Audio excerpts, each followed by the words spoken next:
जरा आता येतोय का तो जरा? एकतर आपल्या सर्वांचं पुन्हा एकदा आजच्या सत्रामध्ये स्वागत. आता आपण कुठंतरी प्रशिक्षणाच्या शेवटाला चालू आहे आणि आजचा मग आपला विषय आहे की बिझनेस प्रपोजल, प्रस्ताव कसा बनवायचा, जो की अत्यंत महत्वाचा भाग आहे.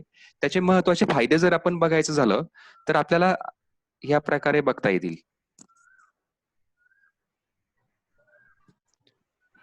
एकतर प्रस्ताव जर बघाल ना तुम्ही, तर मोठ्या कंपन्या ज्या असतात त्या काय करतात की स्वतः मालक जे असतात ते त्यात फार काय पडत नाहीत, फार डिटेलमध्ये जात नाहीत.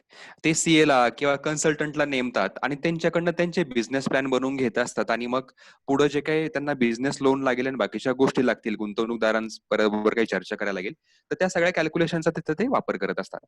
आता पण ते जर तुम्हीच करू शकलात स्वतःचं, तर त्याचा फायदा काय होणार आहे माहिती आहे का? एक तर तुम्हाला तुमच्या व्यवसायाची संपूर्ण माहिती मिळणार आहे. म्हणजे तुम्हाला हे कळेल की मी खर्च कुठं कुठं करायचं म्हटलेलं आहे, तो कधी तुम्हाला कमी जास्त करता येईल किंवा मग ब्रेक इव्हन पॉईंट आपण जे म्हणतो ना, नफा ना तोटा, हे कधी येऊ शकणार आहे, त्याला कोणत्या गोष्टी कारणीभूत आहे, किंवा आता आपण आज परतावा पण बघणार आहे गुंतवणुकीवर, त्याला आपण रिटर्न ऑन इन्व्हेस्टमेंट ROI म्हणतो. त्या सगळ्या गोष्टी तुम्हाला अगदी झोपेतून जरी उठवलं ना तरी सांगता येईल, कारण तुमच्या सगळ्या व्यवसायाची परिपूर्ण माहिती तुमच्याकडे असेल जर हा प्रस्ताव तुम्हीच बनवला तर. त्याचबरोबर काय होतं की याच्यासोबत तुम्हाला तुमची पत पण माहित होणार आहे की तुम्हाला कितपत तुमच्या ह्या व्यवसायाच्या आयडियाला किंवा तुम्हाला कितपत गुंतवणूकदार येऊ शकतात किंवा किती लोन मिळू शकतं. तर हे आम्हाला यातनं बघायला मिळणार आहे.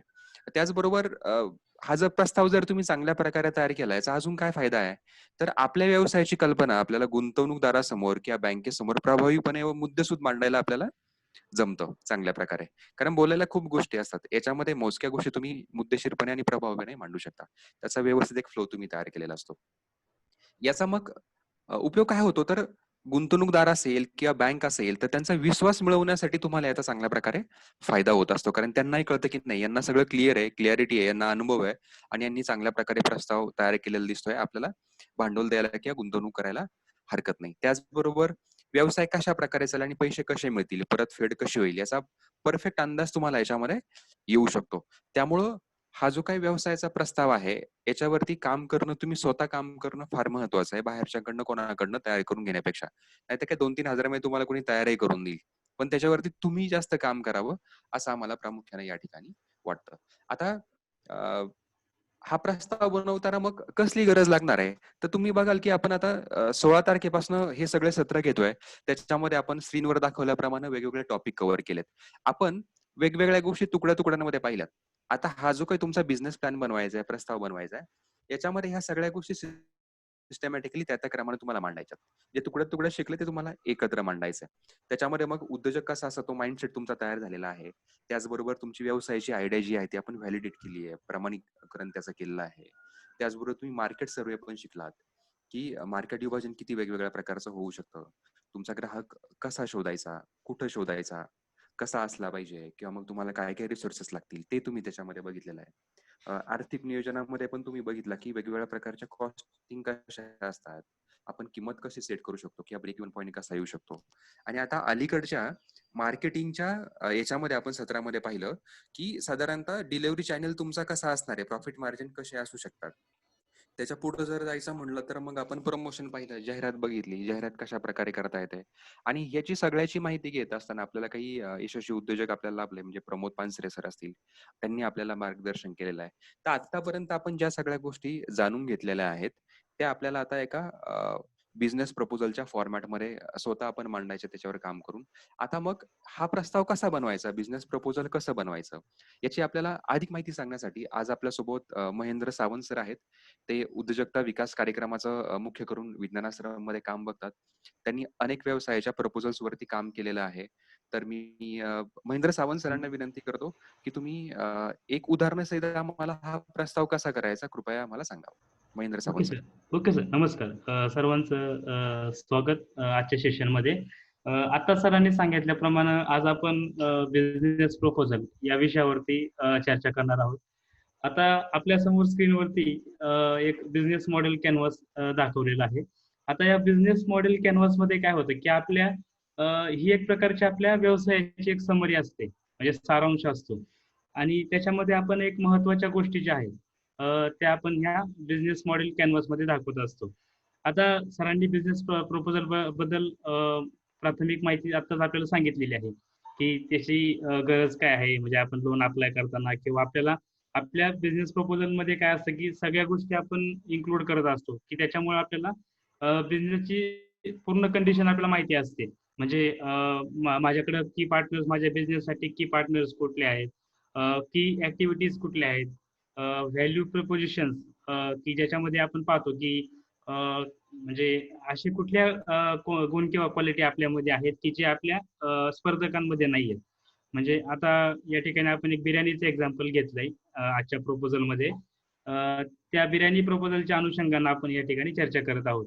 तर मग त्याच्यामध्ये त्या बिझनेस मॉडेल कॅनव्हासमध्ये कस्टमर रिलेशनशिप आहे. त्याच्यामध्ये कस्टमर रिलेशनशिप मध्ये आपण म्हणजे आपण आपले जे कस्टमर आहेत पहिले आपले महत्वाचे कस्टमर, त्यांच्याकडनं आपण काही फीडबॅक घेत असतो. मग त्या फीडबॅकच्या आधारावरती आपल्याला इन्स्पिरेशन भेटतं किंवा आपण आपला बिझनेस म्हणजे पुढे नेण्यासाठी त्याच्यामध्ये काही चांगल्या प्रकारच्या सुधारणा करण्यासाठी कस्टमर रिलेशनशिप कसे महत्वाचे आहे याच्याबद्दल आपल्याला माहिती मिळते.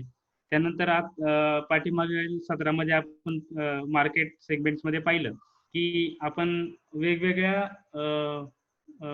पॅरामीटरच्या आधारावरती आपण कस्टमरचं सेगमेंट करत असतो. म्हणजे उदाहरणार्थ डेमोग्राफिकली, जिओग्राफिकली, त्यानंतर बिहेव्हिअरल, सायकोलॉजिकली. तर आता आपण या आजच्या प्रपोजल मध्ये काय केलंय की आपण बिर्याणी बिझनेस जो आपण आहे, आपल्या ज्या एक उद्योजक आहेत स्वाती गवंडी मॅडम म्हणून, तर त्यांचं प्रपोजल आपण इथं तयार केलंय. तर हे आपल्या एक उदाहरणासाठी आपण इथं दाखवत आहोत. तर ह्या बिझनेससाठी कस्टमर सेगमेंट जे आहे, म्हणजे याच्यामध्ये जॉग्राफिकली विचार केलाय की त्यांना जो व्यवसाय करायचा आहे तो कराड सारख्या शहराच्या आसपास 20 किलोमीटर अंतरावरती त्यांना डिलिव्हर करता येईल बिर्याणी. बिर्याणी बाय किलोचा कन्सेप्ट आहे तो त्यांना तिथे वितरित करता येईल. त्यानंतर वेगवेगळे इंडिव्हिज्युअल्स असतील. त्यानंतर बिहेव्हिअरल्स मध्ये आपण पाहतो की आज लोक काही कुणाचा बर्थडे असेल तर पार्टी करतात किंवा म्हणजे असे बिहेव्हिअरल कन्सेप्ट वगैरे असे सगळे विचारात घेऊन आपण ते कस्टमर सेगमेंट आपल्याकडे असते. तर एकंदरीत त्यानंतर कॉस्ट स्ट्रक्चर सुद्धा आपल्याकडं एक मॉडेल म्हणजे महत्वाचा पॉईंट आहे की त्याच्यामध्ये आपण पेमेंट्स वगैरे आहेत ते आपल्याला म्हणजे आपण कॉस्ट स्ट्रक्चर मध्ये काय करतो की आपल्याकडे जे कामगार कामाला आहेत त्यांचे पगार असतील, ऍडव्हर्टाइजमेंटवरचा खर्च असेल, म्हणजे कुठल्या कुठल्या प्रकारे आपल्याला पैसे आपले वेगवेगळ्या ठिकाणी जातात आणि खर्च करावे लागतात ते आपल्याला कॉस्ट स्ट्रक्चर मध्ये भेटतं. त्यानंतर रेव्हेन्यू स्ट्रीम्स मध्ये काय आहे की आपल्याला म्हणजे कुठल्या कुठल्या मार्गाने आपल्याला पैशांची प्राप्ती होणार आहे. म्हणजे इंडिव्हिज्युअल आपण त्या बिर्याणी विकणार आहे, त्यानंतर केटररच्या माध्यमातून, नंतर हॉटेल पेमेंट्स म्हणजे हॉटेलला आपण बिर्याणी सप्लाय करणार आहोत तर हॉटेलकडनं आपल्याला पेमेंट मिळतील. त्यानंतर तर अशा प्रकारे आपण बिझनेस मॉडेल कॅनव्हासमध्ये हे जे पॅरामीटर्स आहे याच्या माध्यमातून आपल्याला आपल्या बिझनेसचं पूर्ण स्ट्रक्चर माहिती होतं. त्याच्यातले की प्रोसेसेस काय आहे, त्याच्यामध्ये किचन सेटअप असेल, पॅकिंग युनिट असेल, नेटवर्क असेल. त्यानंतर की ऍक्टिव्हिटी मध्ये आपण पाहिलं की त्यांना बिर्याणी सप्लाय करायचे. तर अशा पद्धतीने हे बिझनेस मॉडेल कॅनव्हास आपण म्हणजे कुठल्याही व्यवसायाला आपण अप्लाय करू शकतो याचा रेफरन्स घेऊन. त्यानंतर नेक्स्ट स्लाइड सर. हा, नंतर आता ह्या बिझनेस प्रपोजल मध्ये आता आपण पाहिलं की वेगवेगळे महत्वाचे घटक असतात. त्याच्यामध्ये सुरुवातीला आपण पाहूयात की त्याच्यामध्ये फॉर एक्झाम्पल उद्योजकाची ओळख, त्याचबरोबर व्यवसायाची माहिती दर्शविलेली असते. त्यानंतर संभाव्य बाजारपेठ म्हणजे आपला प्रोबेबल कस्टमर, आपली बाजारपेठ कोणती राहणार आहे. त्यानंतर काही तांत्रिक पैलू आहेत की जे उत्पादनाची प्रक्रिया त्याच्यामध्ये असते, काही गुणवत्ता मानके असतात. त्यानंतर काही मीडियाज वगैरे आपण वापरतो. त्यानंतर वार्षिक आपली उत्पादन क्षमता म्हणजे आपण किती प्रमाणामध्ये आपला व्यवसाय करणार आहोत. म्हणजे उदाहरणार्थ त्यांना किती किलो एका वर्षामध्ये बिर्याणी बनवायची वगैरे. तर असे तर त्यानंतर आर्थिक पैलूमध्ये आपण पाहिलं की पाठीमागच्या सेशन्स मध्ये आपण शिकलो विविध कॉस्ट वगैरे. तर त्याच्यामध्ये निश्चित किंवा स्थिर भांडवल, चालू भांडवल, ब्रेक इव्हन पॉईंट म्हणजे असा पॉईंट की ना नफा ना तोटा. त्यानंतर कॅश फ्लो म्हणजे आपण समजा व्यवसाय चालू केला तर त्यानंतर 2-3 वर्षामध्ये किती आमच्याकडे म्हणजे आपल्याकडे पैसे येतील, कसे कसे खर्च होतील, त्यासाठी आपण एक कॅश फ्लोच्या माध्यमातून ती एक स्टेटमेंट दाखवत असतो. याच्याद्वारे आपल्याला आपल्या व्यवसायाची सत्य परिस्थिती समजत असते. नंतर रिटर्न ऑन इन्व्हेस्टमेंट म्हणजे परतावा दर. म्हणजे आपल्याला आपण इन्व्हेस्टमेंट केली आहे की 5 लाखाची केली आहे, 10 लाखाची केली आहे, तर त्याच्या वरती आपल्याला किती टक्के दराने म्हणजे आपल्याकडे रिटर्न येतील ते पैसे, व्यवसायात आपण जे पैसे लावलेले आहेत, तर ते आपल्याला ROIच्या माध्यमातून दाखवलं जातं. त्यानंतर काही 3 म्हणजे प्रोजेक्शन आपण करतो की ह्या 3 वर्षामध्ये मला किती पैसे येतील, माझा हा सेल जर असा कॉन्स्टंट चालू राहिला तर. त्यानंतर अंमलबजावणी वेळामध्ये आपण पाहतो की आता तुम्ही हे बिझनेस प्रपोजल बनवलं आणि तुम्ही एखाद्या बँकेमध्ये बनवत असताना तुम्ही एखाद्या बँकेमधून तुम्हाला लोन पाहिजे असेल, तर तुम्हाला बँकेला तुमच्या एक शेड्यूल द्यावं लागतं, इम्प्लिमेंटेशन शेड्यूल. म्हणजे तुम्ही कुठल्या-कुठल्या टप्प्यांवरती कुठल्या-कुठल्या गोष्टी करणार आहात. म्हणजे सुरुवातीला तुम्ही गाळा घेणार, त्याचं डिपॉझिट देणार, त्यानंतर काही रिन्युएशन काम करणार, जसं की टेबल खुर्ची, टेबल खुर्ची, काही सुशोभीकरण असेल, त्यानंतर मग तुमची काय ॲडव्हर्टाइजमेंट इन बिटवीन असेल, तर अशा गोष्टींसाठी तुम्ही कुठल्या टप्प्यावर कुठल्या गोष्टी करणार आहात, याचं एक वेळापत्रक तुम्हाला द्यावं लागतं.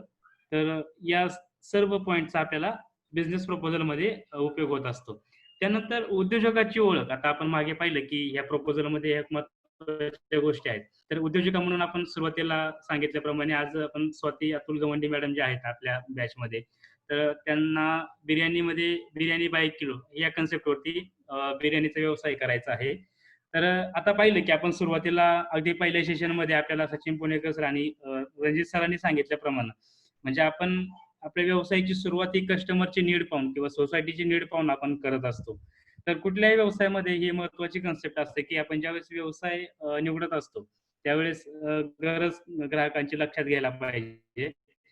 तर इथं आपण मॅडमनी असं हे केलंय की म्हणजे शोधून काढले की लोकांना चवदार आणि आरोग्य चांगली बिर्याणीची कमतरता त्यांना जाणवते की मार्केटमध्ये तशी अवेलेबल नाहीये. नंतर जी बिर्याणीची किंमत आहे ती खूपच जास्त आहे आणि खात्रीच्या अभावी सुरक्षित पद्धतीने बिर्याणी निर्मिती केंद्रांचा अभाव दिसतो. म्हणजे आपण पाहतो की रस्त्यावरती बरेच चायनीज वगैरे गाड्या असतात, तर तिथे सुद्धा बिर्याणी उत्पादन होत असतं आणि आपण बिर्याणी खरेदी करत असतो. पण तिथे अ, अशी श्युअरिटी नसते की तिथे त्या ठिकाणी योग्य प्रमाणामध्ये, पुरेशा प्रमाणामध्ये स्वच्छता असेल. आणि दिवसेंदिवस आपण पाहतो की आता पाश्चात्य संस्कृतीचा प्रभाव इतका वाढला आहे की आपण म्हणजे लोक फास्ट फूड वगैरे किंवा बिर्याणी यांची जी डिमांड आहे ती मार्केटमध्ये सध्या खूप वाढलेली आहे. तर या सगळ्या गोष्टींचा विचार करून आपण आपल्या व्यवसायाची निवड करत असतो. Sir next slide. त्यानंतर त्यामधील महत्त्वाचा पॉइंट एक असा आहे की बाजारपेठ आणि ग्राहक, मार्केट अँड कस्टमर सेगमेंट. आता आपण त्यांनी व्यवसाय निवडलेला आहे की मला बिर्याणी बाय किलो BBK हा कन्सेप्ट त्यांनी चालू करायचं ठरवलंय की मला बिर्याणी विकायची आहे किलोप्रमाणे. तर त्यांनी या प्रकारासाठी आता सुरुवातीला सांगितल्याप्रमाणे जे आपण मार्केटिंग सेगमेंट्स आहेत म्हणजे त्यामध्ये डेमोग्राफिक असेल, जिओग्राफिकल असेल, बिहेवियरल असेल, सायकोलॉजिकल असेल, त्या सर्व गोष्टींचा अभ्यास करून म्हणजे कुठल्या वयोगटातले लोक आपल्याकडे जास्त बिर्याणीची त्यांना म्हणजे खाऊ शकतात, म्हणजे असे लोक समजा 14 वर्ष त्यावरील. त्यानंतर जिओग्राफिकली सांगायचं झालं तर किमान त्यांचं असं म्हणणं आहे की अ, कराड जे ठिकाण आहे त्याच्या आसपासचा जो 20 किलोमीटर रेडियस मधला परिसर आहे, त्या परिसरामध्ये त्या अ, बिर्याणीची डिलिव्हरी करणार आहेत. म्हणजे बिर्याणी बनवून त्या कस्टमरला देणार आहेत. त्यानंतर काही केटर्स वगैरे असतात, काही हॉटेल असतात.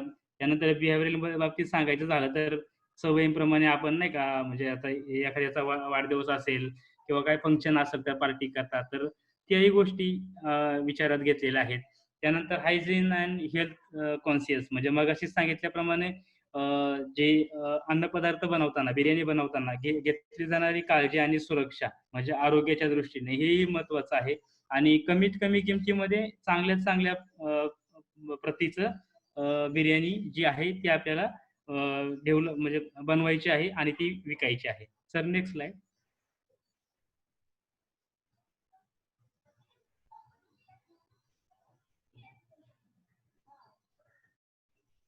Sir next slide. बदलली आहे हां. वैशिष्ट्य म्हणून आली ओके, ओके, ओके. त्यानंतर आता आपण पाहूया की एक दुसरं महत्त्वाचं वैशिष्ट्य असं आहे की जे आपलं बिझनेस कॅनव्हास आहे.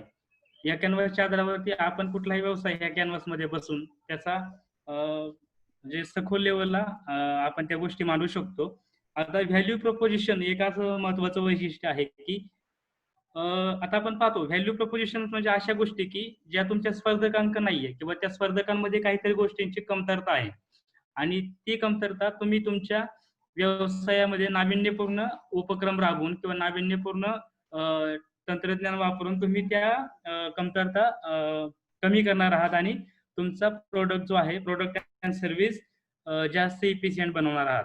म्हणजे उदाहरणार्थ सांगायचं झालं की बिर्याणीच्या बाबतीमध्ये म्हणजे आता आपण व्हॅल्यू प्रपोजिशन जे आहे त्याच्याबद्दल म्हणजे बेस्ट क्वालिटी बिर्याणी आपल्याला आणि आपले घरगुती जे मसाले आहेत म्हणजे त्यामध्ये कुठल्याही प्रकारचं केमिकल वगैरे न टाकता काही ऍडिटिव्ह वगैरे न टाकता एक नॅचरल आपल्याकडं जे स्पायसेस आहे म्हणजे आता आपलं म्हणजे भारतामध्ये साधारणतः आपण पाहतो की पूर्वीच्या काळापासून एक मसाल्यांची मोठी बाजारपेठ आणि निर्मिती आपल्या भारतामध्ये होते. तर अगदी त्याच धर्तीवरती चांगल्या प्रकारचे घरगुती मसाले वापरून आपण या बिर्याणीमध्ये टाकणार आहोत असं त्यांचं मत आहे. त्यानंतर त्या संदर्भात लागणारी सुरक्षा, हेल्थ वगैरे, त्यानंतर प्राईसचाही विषय महत्वाचा आहे की आता सर्वसाधारणपणे तो ग्रामीण भाग आहे तर त्या ठिकाणी कमीत कमी किमतीमध्ये लोकांना चांगल्या प्रकारची बिर्याणी मिळेल तर हेही एक महत्वाचं व्हॅल्यू प्रपोजिशन आहे. त्यानंतर काही होम डिलिव्हरी सारख्या किंवा ऑर्डर प्रमाणे बिर्याणी दिली जाईल ह्या सुद्धा एक महत्वाच्या गोष्टी आहेत. तर व्हॅल्यू प्रपोजिशन मध्ये एक महत्वाचं असं आहे की आपण त्या ठिकाणी त्या प्रत्येक गोष्टीची म्हणजे किमतीवर लक्ष न देता त्या गोष्टीचं जे गुण आहेत त्या गुणावरती जास्त फोकस केला जातो. उदाहरणार्थ म्हणजे व्हॅल्यू व्हॅल्यू म्हणजे काय, व्हॅल्यू म्हणजे फक्त पैसाच नाही तर एक तुमच्या व्यवसायातील एक तो गुण आहे. म्हणजे आता आपण पाहिलं की टाटा कंपनीच्या गाड्या आपण मार्केटमध्ये पाहतो की भारतामध्ये मारुती बरोबर जास्तीत जास्त सेल होणाऱ्या गाड्या म्हणजे टाटाच्या. तर टाटाची 7 लाखाची गाडी एखादी असेल कार आणि एखादी 5 लाखाची असेल.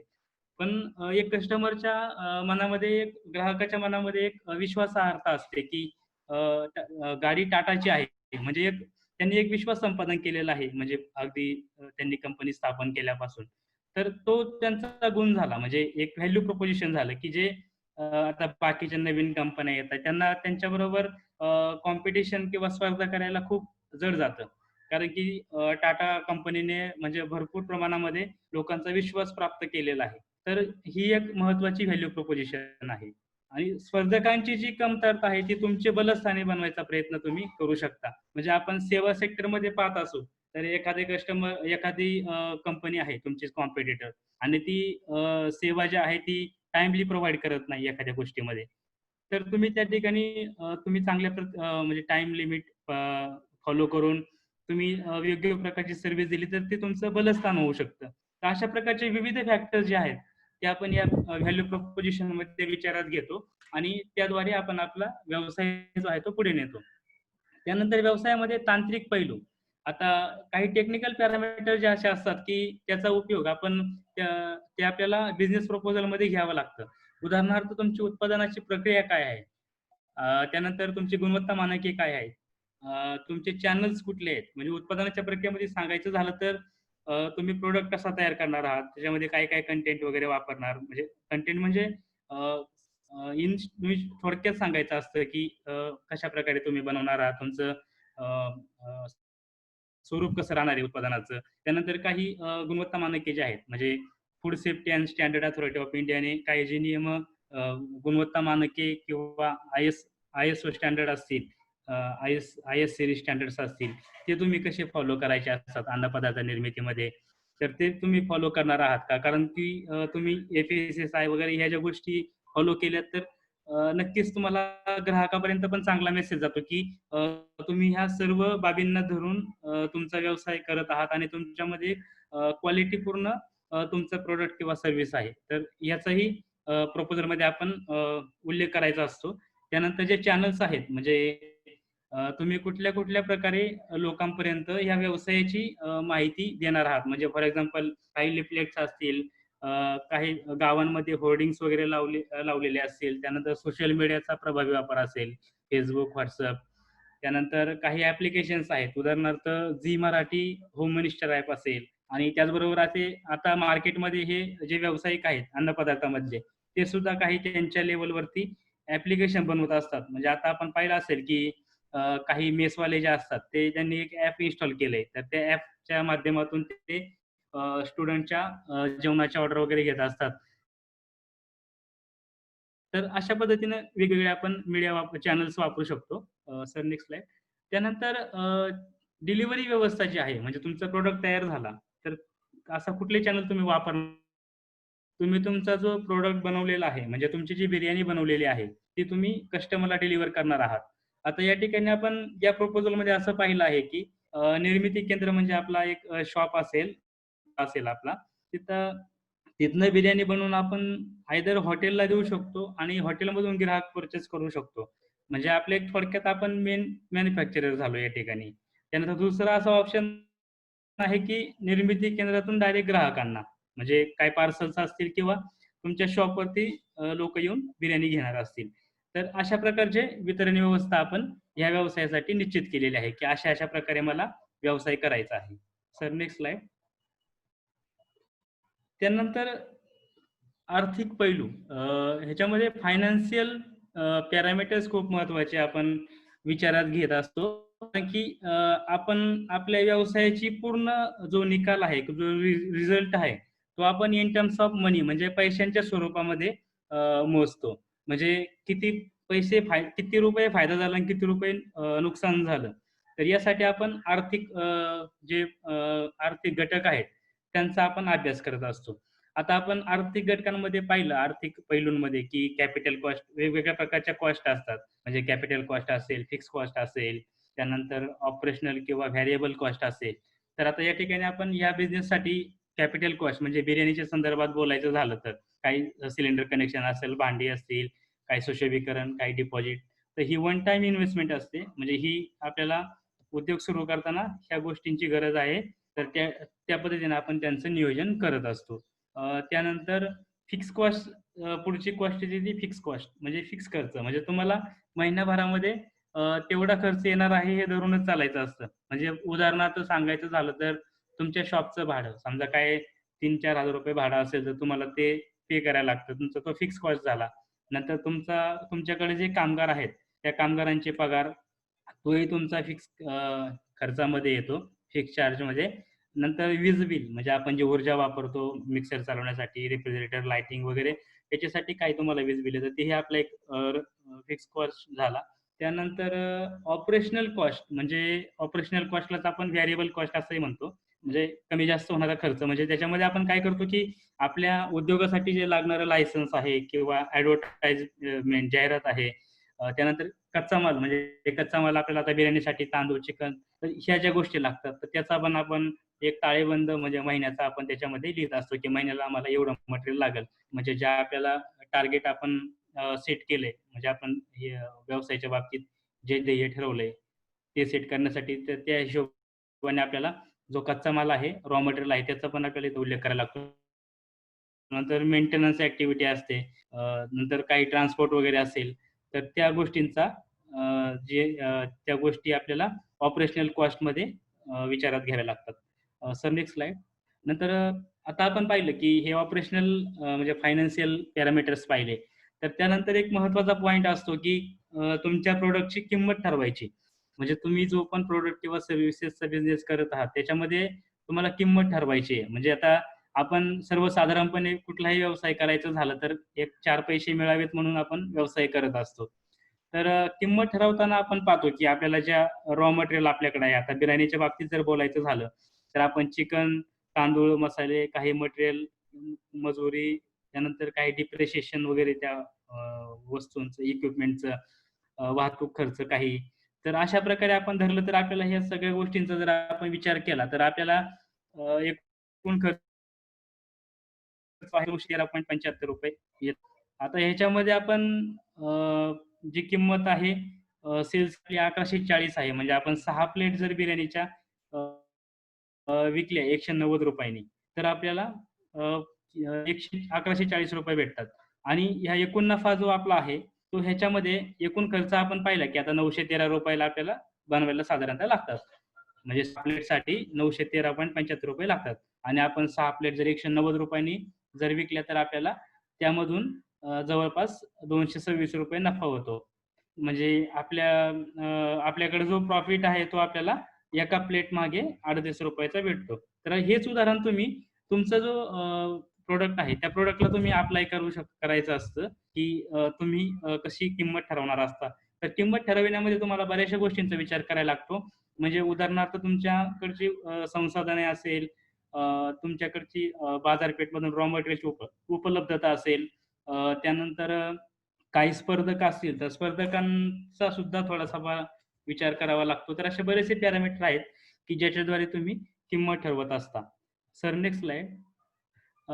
त्यानंतर एक महत्त्वाचा फायनान्शियल फॅक्टर किंवा पॅरामीटर असा आहे, की ब्रेक इव्हन पॉइंट. म्हणजे ब्रेक इव्हन पॉइंटच्या बद्दल सांगायचं झालं तर आपण चौथ्या सेशनमध्ये पण याच्यावरती चर्चा केलेली होती, की एक असा बिंदू म्हणजे असा पॉइंट भेटतो, की ज्या पॉइंटला उत्पादन खर्च आणि आपल्याला मिळणारे उत्पन्न एक समान असते. म्हणजे त्या कंडिशनला आपल्याला ना नफा ना तोटा हा मिळत असतो. म्हणजे आपण नफ्यामध्ये पण नसतो आणि तोट्यामध्ये पण नसतो. तर आपण हे वरील दाखवले म्हणजे पीपीटी मध्ये दाखवलेले जे सूत्र आहे, म्हणजे कॅपिटल कॉस्ट आणि फिक्स कॉस्ट जर आपण त्यांची बेरीज केली आणि त्याला आपलं प्रॉफिट मार्जिनने जर आपण त्याला भागलं, म्हणजे आता या उदाहरणामध्ये सांगायचं झालं तर आपण जी कॅपिटल कॉस्ट होती आपली म्हणजे सुरुवातीची अगदी गाळा घेण्यापासून तर ज्या महत्वाच्या गोष्टी होत्या म्हणजे वन टाइम इन्व्हेस्टमेंट होती ती आपण कॅपिटल कॉस्ट प्लस आपली फिक्स कॉस्ट म्हणजे आपण जी वापरली फिक्स कॉस्ट मध्ये आपण जे पॅरामीटर पकडले त्याची कॉस्ट आपली आलेली 168 म्हणजे 1,68,000. त्यानंतर प्रॉफिट मार्जिन जे आहे आता आपण मागे पाहिलं मागच्या पीपीटी स्लाइड मध्ये की 38 रुपये एका प्लेटला आपल्याला फायदा होतो आहे म्हणजे प्रॉफिट मार्जिन आपला आहे. तर अशा प्रकारे आपण एका वर्षामध्ये 5,632 प्लेट तयार केल्या तर तो आपला ब्रेक इव्हन पॉईंट झाला. म्हणजे 5,632 नंतर तुमचा प्रॉफिटच चालू होणार आहे. म्हणजे प्रत्येक महिन्यामध्ये जर साधारणतः विचार केला तर 470 प्लेट आणि प्रत्येक दिवसाला साधारणतः 16 प्लेट. म्हणजे 16 प्लेट ह्या तुमच्या प्रत्येक दिवसाचा ब्रेक इव्हन पॉईंट असतील. Sir next. त्यानंतर मी सचिन सरांना विनंती करतो की त्यांनी आपल्याला यापुढील यापुढील सेशन कंडक्ट करावं. ते आपल्याला पुढील माहिती सांगत आहेत. सचिन सर. येस, येतोय आवाज. हो सर. धन्यवाद महेंद्र सावंत सर. याच्यामध्ये सगळ्यांनी एक गोष्ट पाहिली असेल की आता जो प्रस्ताव तुम्हाला बनवायचा आहे त्यात घटक कोणते आहेत आणि मग महेंद्र सरांनी अत्यंत चांगल्या प्रकारे बिर्याणी ह्या व्यवसायाचं एक उदाहरण घेऊन तुम्हाला त्या सगळ्या स्टेप्स मधनं पुढे आणलेलं आहे. आता ब्रेक इव्हन पॉईंट पर्यंत आपण आलोय, पण बँकेला काही वेगळ्या पण गोष्टी सांगायला लागतील बहुतेक तुम्हाला, की एका वर्षभरात तुमचा बिझनेस कसा चालणार आहे किंवा 3 वर्षात कसा चालणार आहे, परतावा नक्की कसा मिळणार आहे. ह्या गोष्टी त्या महत्वाच्या असेल ज्या त्या बँकेच्या व्यक्तीला किंवा गुंतवणूकदाराला किंवा तुम्हाला स्वतःलाही कन्व्हिन्स करणार आहेत. तर याच्यामध्ये आपण ज्या पाठीमागच्या स्लाइड वरती गोष्टी पाहिल्या होत्या, की कॅपिटल कॉस्ट किती लागणार आहे इकडे, किंवा मग व्हेरिएबल कॉस्ट मध्ये मग फिक्स कॉस्ट किती असणार आहे आणि ऑपरेशनल कॉस्ट किती असणार आहे, ह्या रिकरिंग कॉस्ट आहेत. तर हा सगळा याची आणि तुम्हाला इन्कम कसा होणार आहे, हे सगळं आपल्याला सिस्टमॅटिकली एका ठिकाणी कागदावरती मांडायला लागेल एका फ्लो मध्ये, आणि त्यातनं तुम्हाला पुढचा अंदाज घ्यायला लागेल की साधारणतः तुमचा बिझनेस कसा रन होणार आहे. आणि त्यासाठी हा कॅश फ्लो नावाची एक प्रॅक्टिस असते. आता याच्यामध्ये एक एक्सेल शीट आपण बनवलेला आहे. हा फॉर्मॅट तुम्हाला मी नंतर व्हॉट्सअप ग्रुपला आणि क्लासरूमला पण गुगल क्लासरूमला आम्ही अपलोड करणार आहे. याच्यामध्ये जर बघायचं झालं तुम्हाला 2 गोष्टी समजून घ्यायला लागतील. इकडे डाव्या हाताला तपशील म्हटलंय वरती, आणि हा जो पूर्ण एक रेड चौकोन आहे याच्यामध्ये तुमचे वेगवेगळे अकाउंटचे हेड आहेत, मग ते खर्चाचे असतील किंवा इन्कमचे असतील. ह्या साईडला ते आपण लिहिलेलं आहे व्यवस्थित. वरच्या साईडला जर बघाल तर इथं महिने आहेत, म्हणजे प्रत्येक महिन्यामध्ये इथे साधारणतः आपण आता जुलै 20 पासनं जून 2021 पर्यंत स्वाती गवंडी मॅडमने त्यांचं नियोजन केलेलं आहे की प्रत्येक महिन्यामध्ये साधारणतः प्रत्येक ठिकाणावरचा कॅपिटल कॉस्ट असेल किंवा मग फिक्स कॉस्ट असेल किंवा मग ऑपरेशनल किंवा व्हेरिएबल कॉस्ट असेल, त्या त्या महिन्यात किती किती असणार आहे हे चांगल्या प्रकारे त्यांनी गणित याच्यामध्ये मांडलेलं आहे. आता हे थोडक्यात समजून जर घ्यायचं झालं तर कॅपिटल कॉस्ट मध्ये बघा, इथं सिलेंडर कनेक्शन म्हटलंय किंवा भांडी वगैरे भांडवल भांडी म्हटलंय, सुशोभीकरण आहे, डिपॉझिट आहे. ह्या त्याच गोष्टी ज्या आपण पाठीमागच्या स्लाइड वरती त्यांनी लिहिलेल्या आपण पाहिल्या.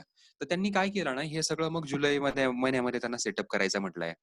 त्यानंतरला फिक्स कॉस्ट जी आहे, म्हणजे भाडे असेल, पगार असेल किंवा वीज बिल असेल, प्रत्येक महिन्यामध्ये त्यांनी 3,000, 8,000, 3,000, 8,000 हे सगळं असं चांगल्या प्रकारे लिहिलंय. त्याचबरोबर व्हॅरिएबल कॉस्टमध्ये पण लायसन्सचा खर्च, जाहिरात किंवा बाकी सगळ्या गोष्टी, कच्चा माल वगैरे हे सगळं खर्च इथे टाकलेत. जेणेकरून त्यांना काय कळतं ना, की त्यांचा एकूण खर्च किती असणार आहे, तो इथे तुम्हाला बघायला मिळेल. इथे साधारण त्यांचं असं म्हणणं आहे, की जुलै महिना जो आहे, त्यात माझा 68,500 रुपये खर्च असणार आहे. तसंच पुढच्या महिन्यांचे 34,700, 42,300 हे तुम्हाला सोप्या पद्धतीनं तुम्हाला याच्यामधनं तुमचा सगळा खर्च एकत्रित गोळाबेरीज करून कळतो. याच्या पुढे जर बघाल तर ही विक्री आहे, म्हणजे तुमचा सेल इथं चालू होणार आहे. तर बिर्याणीमध्ये त्यांनी असं म्हणलं, की ₹190 माझा रेट आहे. जुलैमध्ये त्यांचा इन्कम 0 आहे, कारण त्यांना ऑगस्टमध्ये सुरू करायचं आहे आणि ऑगस्ट महिन्यापासून 38,000 ने त्यांचा इन्कम या ठिकाणी आपल्याला सुरू झालेला दिसतो. आणि पुढचं जर बघाल तर मग इथे एक असं लिहिलंय, की एकूण नफा किंवा तोटा. याच्यामध्ये जर बघाल तर जुलै महिन्यामध्ये 68,500 रुपये ते तोट्यामध्ये आहेत. कारण व्यवसाय सुरू नाही झालाय.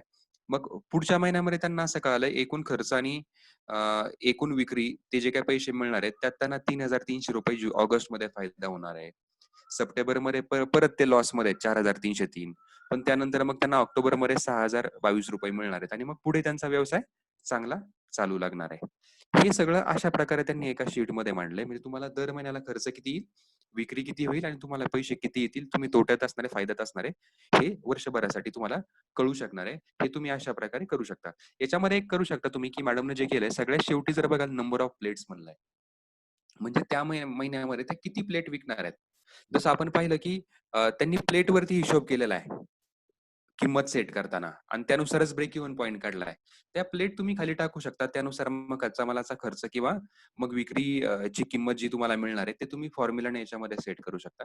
पण किमान तुम्हाला हे 1 वर्षभराचं करायला लागेल आणि यातनं काही महत्त्वाचे आकडे घेऊन मग आपल्याला पुढच्या शीटमध्ये मांडावे लागतील. म्हणजे 3 इयर्स प्रोजेक्शन आपल्याला बँकेला द्यायला लागतं. म्हणजे याच्यामध्ये साधारणतः बँकेला किंवा त्या गुंतवणूकदाराला कळतं, की तुमचा इन्कम कशा प्रकारे होणार आहे. आता ह्या पाठीमागच्या शीटमध्ये जे काही सगळं आपण वेगवेगळ्या ठिकाणी डिटेल करून टाकलं होतं, हे थोडक्यात या ठिकाणी मांडायचा प्रयत्न केलाय. इथं जर तुम्ही बघाल तर हे तपशील या ठिकाणी आहे. खर्चाचे मुख्य हेड्स याच्यामध्ये आपण दिलेले आहेत. इथं वर्ष 1, वर्ष 2, वर्ष 3 अशा गोष्टी आपण ठेवलेल्या आहेत. तर कॅपिटल खर्च इतका आहे. रिकरिंग खर्च जो आहे, तो साधारणतः 5,40,000 आहे. हे आपण घेतलंय. हा 5,40 कुठून आला तर मग फिक्स खर्च आणि व्हेरिएबल खर्च याची बेरीज करून तो आलेला आहे आणि मग एकूण खर्च पहिल्या वर्षी 5,86,800 रुपये असेल असा अंदाज आहे त्यांचा. विक्री किती होणार आहे तर त्यांना 9,40,500 रुपये विक्रीतनं मिळणार आहेत. म्हणजे निव्वळ नफा त्यांच्या माहितीप्रमाणे 3,53,645 रुपये पहिल्या वर्षी असू शकतो. दुसऱ्या वर्षी तो 496 होईल किंवा मग 715 होईल तिसऱ्या वर्षी. अशा प्रकारे 3 वर्षाचे प्रोजेक्शन्स आपल्याला मांडायला लागतील आणि हे आकडे कसे मिळणार आहेत? जर तुम्ही अशा प्रकारचं एक कॅश फ्लोचं शीट बनवलं तुमच्या एंडला, तर तुम्हाला हे चांगल्या प्रकारे क्लॅरिटी याच्यामधनं येणार आहे. आता पुढचं जर बघायचं झालं, की महेंद्र सावंत सरांनी सांगितलं होतं, की रिटर्न ऑन इन्व्हेस्टमेंट हा एक महत्त्वाचा मुद्दा आहे. म्हणजे गुंतवणुकीवर तुम्हाला परतावा कसा मिळणार आहे. आता हा कसा काढायचा असतो? मी थोडक्यात एक तुम्हाला उदाहरण देतो. बँकेमध्ये आपण एफ-डी करतो. फिक्स्ड डिपॉझिटची अमाउंट टाकतो आपल्याला माहिती आहे. तर मग आपल्याला माहिती काय मिळते बँकेतून? तुम्ही जर फिक्स्ड डिपॉझिट जर एफ-डी केली ना, तुम्हाला 60% ने मिळणार पैसे. किती? 7% न पैसे मिळणार. तर हा 7% म्हणजे तुमचा काय असतो? तर तुमचा गुंतवणुकीवरचा परतावा असतो, आर-ओ-आय असतो. म्हणजे ₹100 जर मी त्यात टाकले, म्हणजे खर्च जर मी ₹100 केला, तर मला ₹107 वर्षाला मिळणार आहे. कारण 7% त्याच्यामध्ये ॲडिशनल याच्यामध्ये होणार आहे. आता हा कसा काढायचा मग तुमच्या व्यवसायामध्ये? तुम्हाला हा फॉर्म्युला वापरायला लागेल. याच्यामध्ये नेट प्रॉफिट म्हणजे वर्षभराचं एकूण किती प्रॉफिट तुम्ही अपेक्षित करताय त्याची अमाउंट इथे लिहायची. जसं की आपण पाठीमागच्या स्लाइडला जर बघितलं, इथं निव्वळ नफा जो तो म्हणलेला आहे, तो 3,53,645 आहे. आणि टोटल इन्व्हेस्टमेंट म्हणजे टोटल खर्च किती होणार आहे, त्यानं तुम्हाला त्याला भागायचं असतं. टोटल खर्च कुठे आहे तर या ठिकाणी तुम्हाला खर्च बघायला मिळेल. ₹5,86,855 तर 3,53 हे जे नेट प्रॉफिट होतं, त्यांनी भागलं आहे टोटल इन्व्हेस्टमेंटनं त्याला आणि गुणिले 100 केलंय. तर ह्या गणितामधनं आपल्याला असं कळालं, की रिटर्न ऑन इन्व्हेस्टमेंट जे आहे ते 60% आहे, 60% आहे. आणि कुठेतरी तुम्हाला व्यवसाय का करायचा तर हे बघणं गरजेचं आहे. आपण आपले पैसे जर एफडी म्हणून टाकले तर फक्त 60% मिळतात, व्हेअरएज व्यवसायामध्ये ह्या संधी असू शकतात. वेगवेगळ्या प्रकारे तुम्हाला पैसे मिळायचे म्हणजे 60% पैसे मिळणार आहे. तर अशा प्रकारे तुम्हाला रिटर्न ऑन इन्व्हेस्टमेंट काढता येऊ शकतं. आणि पुढचा जो मुद्दा होता अंमलबजावणी वेळापत्रक. तर महेंद्र सावंत सरांना मी विनंती करतो की तुम्ही हा मुद्दा मग कव्हर करा. Okay sir. तर आता आपण पाहतोय की आपल्या बिझनेस प्रपोजलमध्ये अंमलबजावणी वेळापत्रक म्हणजे इम्प्लिमेंटेशन शेड्यूल आपण लिहित असतो. तर त्याची गरज अशी असते की आपण ज्यावेळेस कुठल्या फंडिंग एजन्सीकडनं म्हणजे बँक झालं, पतसंस्था झालं यांच्याकडनं जे कर्ज स्वरूपात आपण त्यांना एक अर्ज करत असतो की आम्हाला लोन पाहिजे. तर त्यावेळेस आपण आपल्या प्रपोजलमध्ये हे वेळापत्रक जर मांडलं त्यांच्यापुढे, तर त्यांना सुद्धा एक वेगळ्या प्रकारची विश्वासार्हता येते, की हे खरोखर त्या बाबतीत सीरियस आहेत आणि ते नक्कीच आपले पैसे परत करू शकतात. तर त्याच्या दृष्टीने आणि तुमच्या कमिटमेंटच्या दृष्टीने सुद्धा अंमलबजावणी वेळापत्रक खूप महत्त्वाचं असतं. आता त्याच्यामध्ये भांडवलाची आपण पाहतो, की आता समजा व्यवसाय चालू करायचा तर भांडवलाची आवश्यकता महत्त्वाची आहे. मग सुरुवातीला शॉप घेणं असेल, हॉटेल चालू करणं असेल, त्यानंतर त्याला लागणारा सेटअप जो आहे त्याची आपण डेट लिहित असतो, की ह्या तारखेला माझा शॉपचं सेटअप पूर्ण होईल. त्यानंतर शॉपची जी ॲक्चुअल सुरुवात आहे ती माझी 1 तारखेपासून होईल. तर अशा प्रकारे आपण एक टाईम टेबल देत असतो, की ज्याद्वारे आपल्या फंड रायझर किंवा ज्या बँक आहे त्यांना सुद्धा माहिती होत असते आणि त्या पद्धतीने ते मग त्या आपल्या ॲप्लिकेशनवरती कार्यवाही करत असतात. तर हे अंमलबजावणी वेळापत्रक त्या दृष्टीने खूप महत्त्वाचं आहे. त्यानंतर नेक्स्ट स्लाईड सर. त्यानंतर आताच आपण एवढे म्हणजे हे जे पॉइंट आहेत, की बिझनेस प्रस्ताव, व्यवसाय प्रस्ताव का महत्त्वाचा आहे आणि तसं आपण पाहिलं तर आपणच आपलं व्यवसायाचा प्रस्ताव केला पाहिजे. म्हणजे बिझनेस प्रपोजल जे आपलं आहे, ते आपण स्वतः जर लिहिलं, तर आपल्याला स्वतःला त्या सर्व तांत्रिक, आर्थिक अ, आणि आपल्या उत्पादन प्रक्रियेविषयी सगळी माहिती होत असते स्वतःला आणि त्याद्वारे आणि तुम्हाला तुमच्या बिझनेस विषयीचा सीरियसनेस पण हे होऊ शकतो, की आणि तुमच्या काही वेगवेगळी मेथोडॉलॉजी डेव्हलप होत असते, की मला आता एवढ्या माझ्या ब्रेक इव्हन पॉइंट आहे. म्हणजे 5,000 वर्षाला प्लेट. तर मला कशाप्रकारे माझा बिझनेस रन केला पाहिजे, कशाप्रकारे मी कुठल्या गोष्टींची खबरदारी घेतली पाहिजे. तर त्या अनुषंगाने बिझनेस प्रपोजल जे आहे ते स्वतःचं स्वतः तयार करणं खूप महत्त्वाचं आहे. आता आपण हल्ली पाहतो, की बऱ्याच वेळा लोक जे आहेत ते सीए वगैरे लोक असतात, की जे असे प्रपोजल बनवून देतात, त्यांचा आधार घेत असतात किंवा इतर कोणी व्यक्ती त्यांना हे बनवून देत असतं. पण त्यावेळेस होतं असं, की जर बँकेमध्ये तुम्ही गेलात आणि तुम्हाला एखादा प्रश्न विचारला, म्हणजे त्यांनी फाईल पाहता-पाहता, की बाबा हे काय आहे? म्हणजे रिटर्न ऑन इन्व्हेस्टमेंट किती असेल? तर त्यावेळेस तुम्हाला ती गोष्ट सांगता आली पाहिजे. जर तुम्ही हा प्रपोजल स्वतः जर बनवलेला असेल, तर तुम्ही ते म्हणजे तुम्हाला इतकं ते समजलेलं आहे, की अगदी तुम्हाला कधीही विचारलं तरी तुम्ही पटकन तुमची त्या व्यवसायाबद्दल, त्या प्रपोजलबद्दल बोलू शकता आणि तुम्ही त्याच्याबद्दल पूर्ण कॉन्फिडंट असता. तर एकंदरीत असा विचार करता प्रपोजल हे स्वतःचं स्वतः बनवणं खूप महत्त्वाचं आहे आणि त्याच्याद्वारे तुम्हाला एकंदरीत संपूर्ण व्यवसाय समजत असतो. म्हणजे तिथले आर्थिक असतील, उत्पादन प्रक्रिया असेल, बाकीच्या ज्या गोष्टी आहेत, लायसन्सिंग वगैरे या सगळ्याच गोष्टींची तुम्हाला एक प्रकारे खोलामध्ये माहिती होत असते आणि आपण जे महत्त्वाचे आता घटक अभ्यासलेले आहेत, उद्योजकाच्या ओळखीपासून तर अगदी बाजारपेठ काय राहील, तांत्रिक पैलू काय आहेत, कुठले-कुठले चॅनल्स आहेत, की ज्याद्वारे आपण ग्राहकांपर्यंत आपल्याला पोहोचता येईल, आपलं मटेरियल पोहोचवता येईल, आपल्या व्यवसायाची जाहिरात पोहोचवता येईल. आपलं उत्पादन किती असणार आहे वर्षाला, त्यानंतर आर्थिक पैलूमध्ये आपले कॅपिटल कॉस्ट काय आहे, व्हेरिएबल कॉस्ट काय आहे, ब्रेक इव्हन पॉइंट कुठला राहणार आहे. तर या सर्वांचा आपण या सेशनमध्ये अभ्यास केलेला आहे. सचिन सरांनी सांगितल्याप्रमाणे आर-ओ-आय मेथड सांगितलेली आहे. त्यानंतर अ, व्यवसाय चालू केल्यानंतर 3 वर्षामध्ये माझं काय आर्थिक कंडिशन राहील, याचंही आपण कॅश फ्लोमध्ये आता पाहिलेलं आहे. त्यानंतर अंमलबजावणीचं वेळापत्रक आताच त्याबद्दल आपण बोललो. तर अशा प्रकारे बिझनेस प्रपोजलमध्ये ज्यावेळेस तुम्ही तयार करता, त्यावेळेस तुम्हाला बऱ्याच गोष्टींची माहिती होते. तर आपण ते स्वतःचं स्वतः तयार केलं तर आपल्याला खूप बेनिफिट होत असतो. ह्यानंतर कुणाला काही क्वेशन आहेत का याच्यावरती?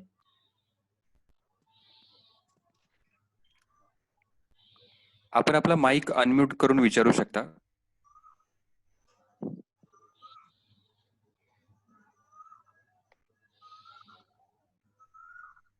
गजेंद्र कुलकर्णी सरांनी माईक अनम्यूट केलाय. हॅलो. सर तुम्हाला काही विचारायचंय, सांगायचंय?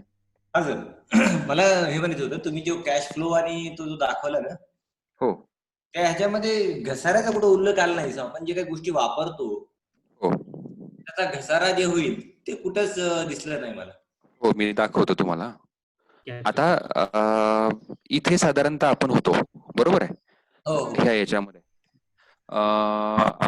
आणि इथे जेव्हा तुम्ही पाठीमागे काही आलात, आपण गोष्टी वापरू हा हा त्याचा बरोबर बरोबर.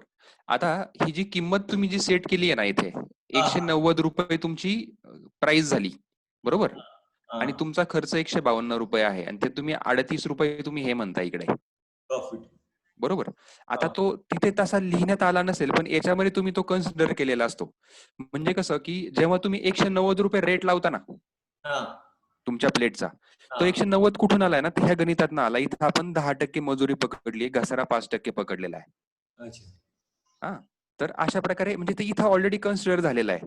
आता त्यात आणि मग म्हणून तो इथे तुम्हाला मे बी दिसणार नाही याच्यामध्ये कुठे, पण इथं खाली विक्री किंमत जी 190 म्हणली ना आपण, माझा हा. कर्सर बघताय, तर हा. याच्यामध्ये तो ऑलरेडी कन्सिडर झालेला आहे, पण तो याच्यामध्ये घेता येईल. दुसरी मी एक तुम्हाला घसारा गंमत सांगतो. 5% का काढावा असं मला एक प्रश्न होता. 5% कशामुळे घसाऱ्याचा कसा काढतात घसारा? आता घसारा म्हणजे कसा असतो ना, की डेप्रिशिएशन असतं. म्हणजे समजा तुम्ही आता एखादा कुकर घेतलाय हम्म. 2000 रुपयाला, बरोबर, तो साधारणतः 3 वर्षानंतर रिप्लेस होणार आहे. बरोबर. तो तुम्हाला बदलायला लागणार आहे. म्हणजे तुमचा पेबॅक पिरियड किंवा तो बाकी 3 वर्षात जर संपणार असेल, तर म्हणजे 2003 वर्षात निघायला पाहिजेत पुढचा कुकर घ्यायला किंवा बाकी ते मेंटेनन्स किंवा बाकी त्या गोष्टी करायला. त्या संदर्भाने आपण तो एक ठोकताळा असतो, किमान किती पकडावा तुम्ही तिथे. आणि हे खर्च जे आहेत ना घसाऱ्यासारखे, तर हे तुम्हाला एक अंदाज ते टाकायला लागतात. तो तेवढा खर्च होईल असं नाही. यातले बऱ्याच तुमचे पैसे पण उरतात, जे तुमच्या प्रॉफिटला पण कन्सिडर होऊ शकतात. कारण उदाहरण सांगतो मी तुम्हाला, इथे वाहतूक खर्च आपण आता 10% पकडलाय, बरोबर. तो किती आहे? 73 रुपये आहे साधारणतः ह्या सगळ्यासाठी, ह्या 2.5 किलोच्या बिर्याणीसाठी, 6 प्लेटसाठी. पण एवढा खर्च होणार आहे का? नाही होणार आहे. पण तुम्हाला तो पकडावा लागेल, कारण त्या गोष्टी व्हॅरिएबल आहे, तुमच्या हातात नाही आहेत. म्हणून जर तुम्ही बघाल, तर पाठीमागे जर आपण इथे गेलो, तर ऑपरेशनल कॉस्ट मध्ये वाहतूक खर्च तुम्ही किती पकडलाय? 1,20,000 पकडलाय फक्त वर्षाला इथे सध्या, बरोबर, एक अंदाज मांडताना. ठीक आहे, पण व्हेरस तो खूप जास्त होणार नाहीये. पण तुम्हाला तो खर्च पकडला, त्याचं प्रॉफिट तुम्हाला वेगळ्या प्रकारे मांडता येईल. म्हणजे कॅश फ्लो मध्ये जर गेलो मी, इथं फक्त बघा 1,20,000 आपण म्हटलेला आहे. पण जर तुम्ही याच्यामध्ये जर गेलात, तर वाहतुकीचा खर्च हा टोटल जर बघाल ना, इथे 1,20,000 झालाय, पण तेवढा तुमचा खर्च होणार नाहीये. म्हणजे तो ती सगळी अमाऊंट कुठं जाईल ना, की तुमच्या याच्यामध्ये जाईल, प्रॉफिटमध्ये. आणि याचं अजून एक बायफर्गेशन जर तुम्हाला बघायचं म्हटलं, आता हे डिटेल तुम्हाला नंतर करून घ्यायला लागेल. एक उदाहरण म्हणून आम्ही फक्त याच्यामध्ये घेतलेलं आहे. इथे ब्रेक इव्हन पॉइंटला टोटल 5,632 प्लेट तुम्ही विक्री केली पाहिजे, असं एक आपण अंदाज काढला होता, बरोबर. तेव्हा तुम्ही ना नफा ना तोटाला जाल. पण वेरॅज तुम्ही जर कॅश फ्लो वरती जाल, तर इथं बघाल 4,950 मध्ये तुम्हाला इतकं प्रॉफिट मिळू शकलेलं आहे, 3,53,000. आता हे का झालं? कारण तुम्ही जी 190 रुपयाची प्राइस सेट केली ना या ठिकाणी, हा, त्याच्यामध्ये तुम्ही हे जे एक्स्ट्राचे खर्च पकडलेत ना, ते तुमचे शिल्लक राहिले. तर आपण फक्त काय केलं, की बिर्याणीचं एक उदाहरण घेतलं, की ह्या फ्लोनं तुम्ही विचार करा, आणि नंतर डिटेल मग तुम्ही विषय काढल्याप्रमाणे आपल्याला एकत्रित बसून ते करायला लागेल, की इथं किमान किती असला पाहिजे ते करायला लागेल. पण खर्च नेहमी आपल्याला जास्त पकडायला लागतील आणि इन्कम नेहमी कमी पकडायला लागेल, म्हणजे तुम्ही तोट्यात जाणार नाही. सोलार ड्रायरच्या संबंधी मी विचारत होतो, की मला सोलार ड्रायर संबंधी जे करायचं आहे त्याच्या संबंधी जेव्हा करू, तेव्हा आपण सोलार ड्रायरचा घसारा कसा काढला जातो? बरोबर. आता मला वाटतं की रणजित सर त्याच्यावरती सांगू शकतील. ड्रायर बद्दल आपण बोलूया. आज दुपारीच आपलं सेशन आहे. बरं, ठीक आहे, चालेल. पण सोलर ड्रायर ही एक परत एकदा मशीनच आहे. म्हणजे तुम्ही असा विचार नका करू की सोलर ड्रायरचा घसारा वेगळा येईल आणि गिरणीचा घसारा वेगळा येईल का. ज्या वेळेला आपण एखाद्या मशीनचा घसारा काढतो, त्यावेळेला आपण असं कन्सिडर करतो की ते मशीन आपण 5-1 वर्ष वापरणार आहे.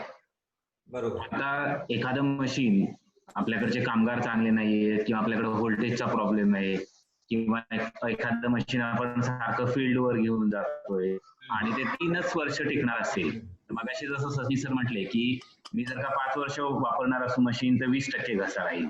पण 3च वर्ष टिकणार असेल तर 33% घसारा येईल. ते जर का 2च वर्ष टिकणार असेल तर 50% घसारा येईल. तर हा घसारा आपल्याला आपल्या कंडिशन नुसार बदलायला लागतो आणि जो काही रिअलिस्टिक असेल तो रिअलिस्टिक आपण घसारा धरला पाहिजे तिथं. मला परत मला नाही कळालं. मला म्हणायचे समजा आता तुम्ही आता काय म्हणलात की 2 वर्ष असेल तर 50%, 3 वर्ष असेल तर 33%, 5 वर्ष असेल तर आता जर का एखादं मशीन 5 वर्ष चालणार असेल तर 100/5 केलं तर 20 येतं. म्हणजे दरवर्षी त्या मशीनची किंमत 20% कमी होणार आहे. अच्छा. हे जर का 2 वर्ष चालणार असेल तर 100/50 येतं. म्हणजे त्या मशीनची किंमत ही दरवर्षी निम्म्याने कमी होणार. किती टक्क्याने ती किंमत कमी होती त्याची, त्या ह्याच्यावर हा घसारा काढायचा का? म्हणजे ते मशीन किती वर्ष टिकणार आहे त्याच्यावरनं आपण काढायचं टक्केवारीमध्ये. वर्ष टिकेल त्या ह्याच्यावर. सर म्हणजे जेवढ्या आपल्या मशिनरीज असतील ते एका साईडला लिहून त्याचे लाईफ किती आहे हे करून प्रत्येक ह्याचं डिप्रिसिएशन कसं असणार आहे पर इयर असं करून ऍड करून सगळं लिस्ट करता येऊ शकते का डिप्रिसिएशनची? तशी येऊ शकते, पण इतकं आपण ज्या वेळेला प्रोजेक्ट प्रपोजल करत असतो त्यावेळेला आपण आधीच नाही ठरवू शकत की हे मशीन इतकं वर्ष टिकेल. त्यामुळं मशीनचं डिप्रिसिएशन हे साधारणपणे 15% धरलं जातं आणि 15 ते 25%. आणि बिल्डिंगचं डिप्रिसिएशन म्हणजे आरसीसी बिल्डिंग जर का असेल तर आपल्याला माहिती आहे की एखादी बिल्डिंग अगदीच जर का नॅचरल कॅलॅमिटी नाही आली तर 25 वर्ष टिकू शकते. तर त्यामध्ये ते 10% धरलं जातं. अच्छा. Hello sir. हा बोला. सर ते कॅश फ्लो चार्ट मध्ये जे आपण मंथ वाईज कॉस्टची व्हेरिएशन दाखवली. हा कॅश फ्लो मध्ये बरोबर.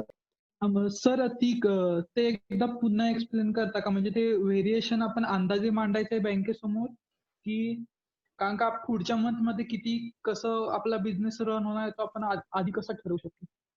हो तो अंदाजेच मांडला जातो.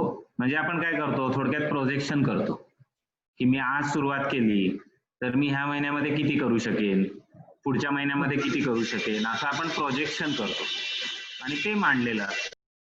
सचिन सर तुम्ही मे बी काही ऍड करू शकता. बरोबर. आपल्याला तो एक अंदाज करावा लागतो. तर तुम्हाला अंदाज आहे जो आपण पाठीमागे बघितला वेगळ्या स्लाइड वरती की फिक्स कॉस्ट मध्ये माझा एवढा खर्च होणारच आहे. माझा व्यवसाय होऊ नाही तर नाही होऊ. व्हेरिएबल खर्चामध्ये हे तर साधारणतः अशा प्रकारे असणारच आहे आणि तुम्ही अंदाजे सांगू शकता की तुमचा सेल किती होणार आहे. म्हणजे सगळ्यात शेवटची जर पिवळी जर लाईन बघितली तर इथं मॅडमनी विचार असा केला की ऑगस्ट महिन्यामध्ये माझ्या 200 प्लेटनं सुरुवात होणार आहे. मग परत ऑगस्ट मध्ये पण किंवा पुढच्या महिन्यामध्ये पण माझ्या 200 प्लेट होणार आहेत. मग नोव्हेंबर मध्ये माझ्या 500 होतील कारण मला माहिती आहे की दिवाळीची सुट्टी आहे, लोक बऱ्याचदा गावाला येतात आणि मग त्यावेळेस माझे प्लेट जास्त होणार आहेत किंवा डिसेंबर 31 वगैरे असतं तर माझ्या प्लेटची संख्या ऑर्डर वाढणार आहे. तर तुम्ही तो अंदाज करायचा आणि त्या प्रकारे त्याच्यात टाकायचा आणि अंदाजाप्रमाणेच गोष्टी चे असे प्रोजेक्शन्स तयार होतात आणि जे प्रॅक्टिकल असतात. ओमकार. सर बँक आपल्याला ह्याच्यावर क्रॉस क्वेश्चन करू शकते? हो करू शकते ना. पण आता जसं मी सांगितलं तुम्हाला की लॉजिकल रिझन्स आहेत. ऑगस्ट मध्ये सुरू होणार आहे, पहिलाच महिना आहे म्हणून मी लगेच 400 प्लेट नाही विकू शकणार आहे, पण 200 नक्की होणार आहेत पहिले 2 महिने. पण जेव्हा मी नोव्हेंबर मध्ये 500 म्हणतो आणि डिसेंबर मध्ये 800 म्हणतो तर माझं लॉजिकल रिझनिंग काय आहे तर मग लोक उत्सवाच्या वेळेला घरी येतात आणि मग पार्टी करायची किंवा बाकी सेलिब्रेशन करायची सवय असते तेव्हा माझ्या ऑर्डर जास्त वाढणार आहेत. 31 डिसेंबरला पार्टीज मोठ्या प्रमाणात होतं, तेव्हा ऑर्डर माझी वाढणार आहे. म्हणून मी माझं प्रोजेक्शन त्या प्रकारे त्या ठिकाणी टाकलेलं आहे आणि म्हणून माझा बिझनेस अशा प्रकारे रन होणार आहे. आणि कसं आहे माहितीये का, महेंद्र सरांनी मगाशी सांगितलं किंवा सचिन सरांनी सांगितलं असं बँकेने क्रॉस क्वेश्चन करू देत नाही तर ब्रह्मदेवानी करू देत. आपला व्यवसाय आपल्याला करायचा आहे आणि तो मी मनापासून करणार आहे. किती प्रश्न येऊ देत ना, आपण जर का तो व्यवसाय आपण जर स्वप्न बघितलेलं असेल आपल्याला ते पूर्ण करायचं असेल तर आपल्याला तो कॉन्फिडन्स असलाच पाहिजे की कुणी किती प्रश्न विचारा मी त्याचं उत्तर देणार आहे. Thank you sir. Sir Swati Gawande यांनी हँड रेज केलेला आहे, त्यांचा काही क्वेश्चन असेल? बोला. स्वाती मॅडम तुम्ही बोलू शकता, तुमचा माईक अनम्यूट आहे.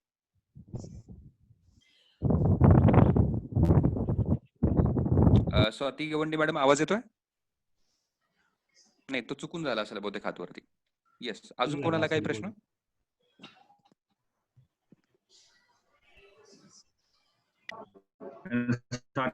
व्यवसाय चांगला आहे, आम्हाला पार्टी कधी देता ते सांगा आता. जावा ना आता जावा.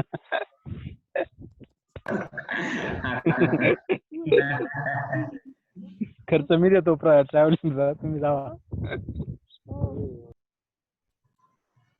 तर उद्घाटनालाच बोलवूया तुम्हाला. हो, 1 नक्की. ऑगस्टला. उद्घाटनाला जाऊयात आपण. हो ना, हो.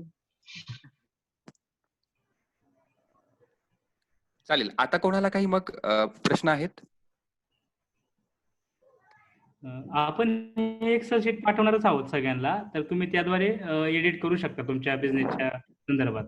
नाही, आपण ही टेम्पलेट पण पाठवणार आहोत ना, म्हणजे असाइनमेंट खरं तर ही टेम्पलेट पूर्ण करणं असे असू शकेल ना. हो. बरोबर. सर म्हणजे एक आपला ह्याच्यामध्ये आता त्या शीट मध्ये एक आपला इनिशियलचा जो कॅपिटल कॉस्ट आहे तो दरवीस जास्तच असतो, म्हणजे आपल्याला त्याशिवाय आपण पुढचं पाऊलच टाकू शकत नाही. बरोबर ना ते? जास्त असतो म्हणजे कसं म्हणायचं नक्की? म्हणजे कशा अर्थाने? आता शॉप असला तर शॉपचा एक सेटअप हे केला जातो. हा बरोबर. म्हणजे आता यांनी जो काही सिंपल ठेवायचा विचार केलाय स्वाती गवंडे मॅडमनं, तर माझा 46,000 मला पुरेशा आहेत. यांनी त्यांच्या इक्विपमेंट्स वरती याच्यावरती जे काही भांडी वगैरे लागणार त्याच्यावरती 25,000 म्हटलेलं आहेत. आणि म्हणजे 46,000 मध्ये त्यांचा सेटअप सुरू होऊ शकणार आहे. ते डिपेंड, म्हणजे तुम्ही कोणत्या व्यवसायात आहात ना त्यानुसार त्या मशीनची कॉस्ट आणि बाकी सगळं डिपेंड आहे खरं तर. आणि त्या मशीन्स जसं रणजित सरांनी सांगितलं किती वर्ष टिकणार आहेत त्यानुसार तुम्हाला घसारा मग ठरवता येईल. तेच मला एक हे विचारायचं होतं का कॉस्ट कटिंग आपण जे दरवेळी सगळीकडे ऐकत असतो ते कुठं करता येऊ शकतं? आता याच्यामध्ये तुम्हाला हा रणजित सर तुम्ही बोलताय काही?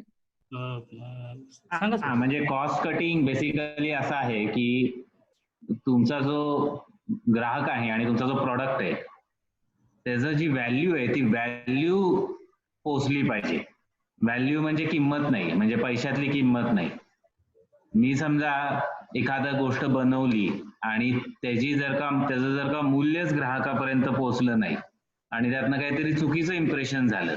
आपण बिर्याणीचंच उदाहरण घेऊया की आपल्याला कॉस्ट कटिंग करायचंय म्हणून मी दुकानपट भाड्याने घेतलं नाही, मी एक गाडा लावला रस्त्यावर आणि आपण व्हॅल्यू मध्ये लिहिलेलं आहे की हेल्दी आणि हायजेनिक बिर्याणी आपल्याला द्यायची. तर त्या गाड्यावर ओपन रस्त्यावर हेल्दी आणि हायजेनिक होणार आहे का? तर ती व्हॅल्यूच तिथं जाणार नाही. मग तुमचा ग्राहक जो तुम्ही बघताय की ज्याला तुम्हाला सर्व करायचंय त्याला जर का ती व्हॅल्यूच मिळत नसेल तर तो तुमच्या व्यवसायात कशाला येईल? तर हा एक खूप नाजूक बॅलन्स असतो की जो आपल्याला ठरवायला लागतो. आणि मला जे करायचंय त्याची व्हॅल्यू, त्याचं मूल्य ग्राहकापर्यंत जातंय का नाही त्या गोष्टी केल्या पाहिजे. त्या गोष्टीवर कॉस्ट कटिंग नाही केलं पाहिजे. पण ज्या गोष्टी ओव्हरहेड आहे, उदाहरणार्थ आता जर का स्वाती मॅडम जर का असं म्हटल्या की नाही भाड्याने कशाला घ्यायचं, असा कमीपणा कशाला घ्यायचा, गाळा भाड्याने घ्यायचा, गाळा विकतच घेतला पाहिजे. गाळा जर का भाड्याचा असेल आणि विकत असेल ह्याच्यानी काय फरक पडणार आहे? तुमचा गिराईक तुम्हाला विचारणार आहे का बिर्याणी घ्यायच्या आधी का हो तुम्ही ह्या गाळ्याचं भाडं भरता का हा तुम्ही विकत घेतलाय? त्याला काय घेणं आहे? तो म्हणेल की मला जी बिर्याणी मिळतीये ती चांगली, स्वच्छ आणि चवीला चांगली आहे का, ते महत्वाचं आहे. तर त्याच्यावरनं तुम्ही कॉस्ट आणि कॉस्ट कटिंग ठरवू शकता किंवा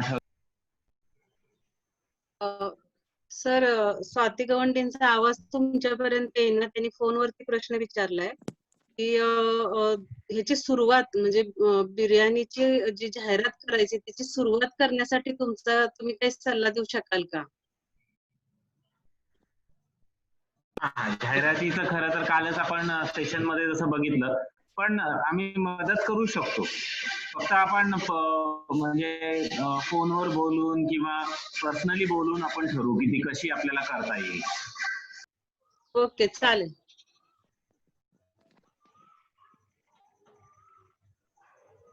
अभिजित शिंदे विचारतायत की रिस्क मॅनेजमेंट बद्दल आपल्याला काही बँकेला सबमिट करायला लागेल का? रिस्क मॅनेजमेंट हे बेसिकली खूप मोठ्या व्यवसायासाठी की जिथं मीडियम स्केलच्या वरती जेव्हा प्रपोजल असतात रिस्क मिटिगेशन किंवा बँकेला पण तुमच्यामध्ये रिस्क वाटतेय, तुम्हाला फायनान्स करण्यामध्ये रिस्क वाटतेय, तुमच्या व्यवसायामध्ये रिस्क आहे असं वाटतंय, तुमचं 1 करोडच्या वरचं प्रपोजल आहे किंवा तुम्ही अशा एखाद्या बिझनेसमध्ये आहे की जे मार्केटला खूपच मार्केटनुसार खूपच बदलणार आहे, तर तिथंच असं विचारलं जातं. आपण जिथं आता कॉटेज स्केल, स्मॉल स्केल मध्ये आपण जिथं बोलतोय तिथं रिस्क मॅनेजमेंट खरं तर बँक विचारत नाही, कारण त्यांनाही माहित असतं की हा व्यवसाय इतका रिस्की नाहीये, ह्या व्यवसायामध्ये अशी काही वेगळ्या गोष्टी इन्व्हॉल्व नाहीयेत. त्यामुळे त्याचा विचार आता नाही केला तरी चालेल, ऑफकोर्स केला तरी चालेलच.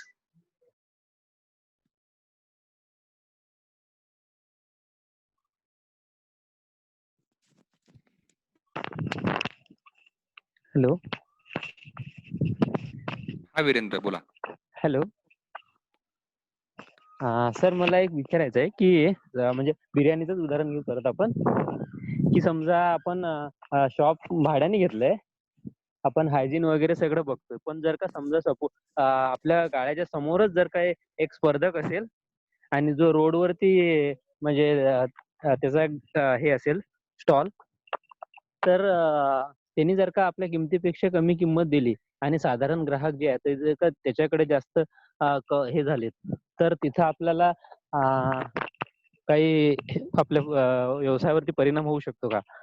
कारण रिसेंटली तेच एक्झाम्पल माझ्या म्हणजे मी बघत आहे चंद्रपूरला, म्हणून विचारलं.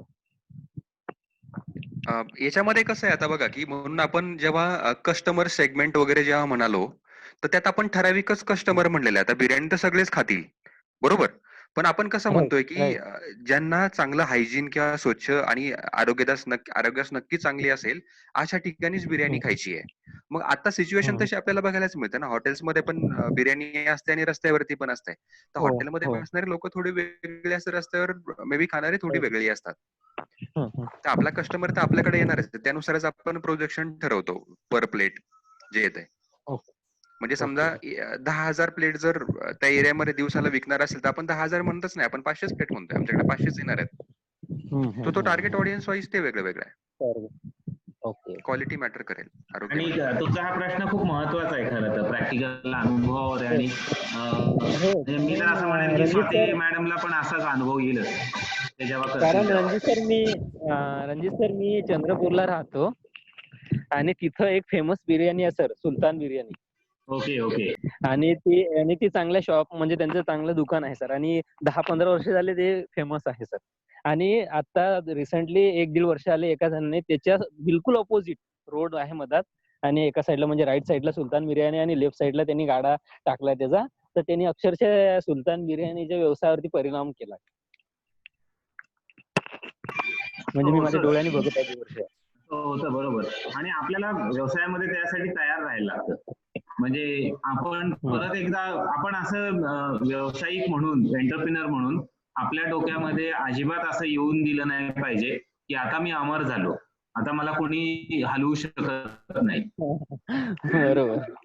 तुम्हाला प्रत्येक सेकंदाला तुमच्यावर काही ना काही संकट येणारे, लोक तुमच्याकडे चाल करून येणार आहेत. पण एंटरप्रिनर तोच असतो की जो हे सगळं एन्जॉय करतो. म्हणजे तो घाबरून पळून जात नाही, तो एन्जॉय करतो. म्हणजे तर सुलतान बिर्याणीवाल्यांनी पण नक्की ते विचार केला असेल की अच्छा आता हा असं करतोय तर मी काय करू. आपण कायम त्याच्यावर विचार करून आपलं मूल्य ग्राहकाकडे घेऊन जायचं. म्हणजे आपलं मूल्य जास्त चांगलं आहे हे आपण कायम प्रयत्न करत राहायचं. बरोबर.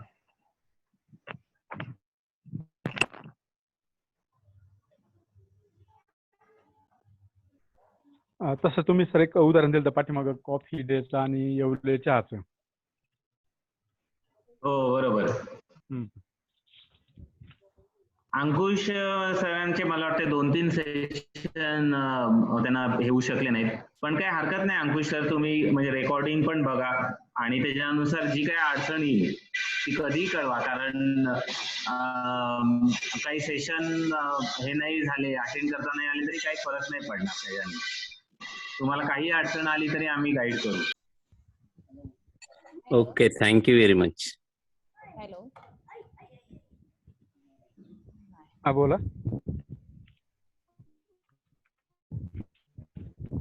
हॅलो. हॅलो. हा बोला मॅडम, येतोय आवाज. हो येतोय क्लिअर. म्हणजे मला काय विचारायचं होतं की आता आपण बिझनेस चालू करायच्या आधी टेस्टिंग साठी म्हणजे हे कोणाला देता येईल, त्याचा फीडबॅक आपण कसं घ्यायचं? खूपच महत्वाचा प्रश्न आहे हा. म्हणजे आपण जेव्हा ट्रायल मार्केटिंग करू तेव्हा तो कोणाला दाखवायचा आणि त्याचा फीडबॅक कसा घ्यायचा. तर फीडबॅक घेण्याच्या वेगवेगळ्या पद्धती असतात. म्हणजे तुम्ही बघाल की आपण जेव्हा मॉलमध्ये जातो तेव्हा तिथं आपल्याला काही गोष्टी ते खायला देतात आणि काही फॉर्म भरून घेतात किंवा तोंडी विचारतात किंवा टिक करायला सांगतात कसं आवडलं. तर अशा पद्धतीने बऱ्याच पद्धतीने आपल्याला फीडबॅक घेता येतो.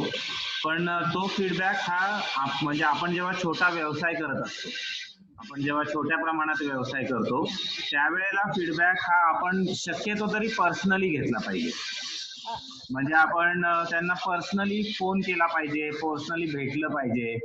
कारण छोट्या व्यवसायामध्ये हा पर्सनल फीडबॅक खूप महत्वाचा ठरतो. तर मग तुम्ही एक 100 पानी वही किंवा छोटी डायरी घेऊन त्यांच्यासमोर लिहायचा प्रयत्न केला किंवा तुम्ही त्यांना फोन करून ते बोलताना नोट केलं किंवा एक आम्ही जसं आता तुम्हाला गुगल फॉर्म पाठवतो तसा पाठवला किंवा व्हॉट्सअपवर त्यांचा जो काही मेसेज येतो त्याचा स्क्रीनशॉट काढला, असे बरेच पद्धती तुम्ही वापरू शकता. फक्त फीडबॅक मध्ये सगळ्यात महत्वाचं काय असतं की तो फीडबॅक तुम्ही खूप कॅज्युअली घेताय असा परत मेसेज तुम्ही दिला नाही गेला पाहिजे. म्हणजे मला समजा एखाद्यानं सांगितलं की तुमची बिर्याणी ना फार चांगली होती आणि मी जर का असं म्हटलं "ओ, छान छान, ओके ओके ठीक आहे, हा चालेल", तर त्याला असं वाटतं की काय अरोगंट माणूस आहे.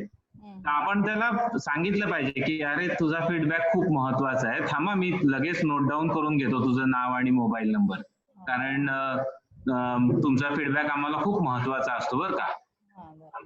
तर आपण जेव्हा फीडबॅक घेतो म्हणजे फीडबॅक देणाऱ्याकडनं आपल्याला जो जेव्हा फीडबॅक येतो तेव्हा आपण तो अॅक्नॉलेज केला पाहिजे. अॅक्नॉलेज केला पाहिजे म्हणजे आपण पण रिस्पॉन्स दिला पाहिजे पॉझिटिव्हली. आणि पॉझिटिव्ह रिस्पॉन्स देणं सोपं असतं. निगेटिव्ह रिस्पॉन्स जेव्हा येतो की काय तुमची बिर्याणी किती खराब आहे हो, एवढे पैसे घेता कळत नाही का तुम्हाला, त्यावेळेला पण आपण तो रिस्पॉन्स पॉझिटिव्हली घेतला पाहिजे. म्हणजे बऱ्याचदा आपल्याला माहित असतं की हा ग्राहक कटकटे आहे, आपल्याला ह्याच्याबरोबर व्यवहार करायचा नाहीये, तरी पण ते त्याला बोलून दाखवायचं नाहीये आपल्याला. आपण असं म्हणायचं की अच्छा असं झालं का, अरे रे कधी तुम्ही आला होतात, आम्ही पुढच्या वेळेला नक्की करायचा प्रयत्न करू बरं का. तर आपण पॉझिटिव्हली रिस्पॉन्ड केला पाहिजे म्हणजे मग आपल्याला खरी गोष्ट कळते त्याच्या फीडबॅक मधली. बरोबर.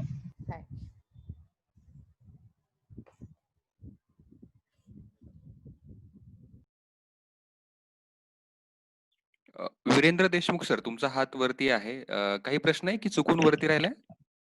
नाही सर, याला लागूनच मॅडमने जो प्रश्न विचारला त्याला लागूनच मला विचारायचं होतं की ते टेस्टिंग वगैरे ठीक आहे, पण सर मग नंबर ऑफ क्वांटिटी आपले कस्टमर वाढतायत हे आपल्याला या फीडबॅकच्या माध्यमातूनच कळेल का, जे आपण नोट डाऊन करत असू?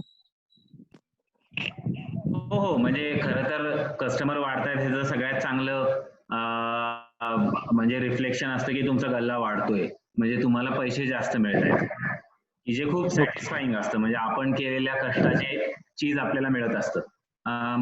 पण कस्टमर वाढतो, कस्टमरचा क्वालिटेटिव्ह फीडबॅक मिळतो, हे सगळं आपल्याला खूप इन्स्पायरिंग असतं आणि ते आपण नोट डाऊन केलं की त्याचा फायदा असा होतो की आपल्याला त्याचे कॅश फ्लो सचिन सरांनी दाखवला ना, तो कॅश फ्लोचा आपल्याला अंदाज येतो की आपण जसं ठरवलंय त्याने आपण जातोय का, खूप जास्त स्पीडनी जातोय का खूप स्लो जातोय.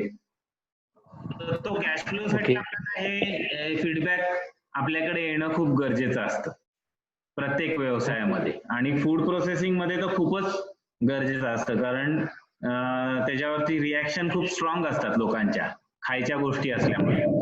त्यामुळे ते आपण वेळेत ओळखून आपण त्याच्यावर करेक्शन्स केले पाहिजेत.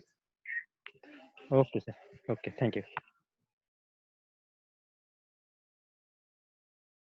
स्वाती मॅडमचा हात वर आहे. त्यांना काय प्रश्न आहे?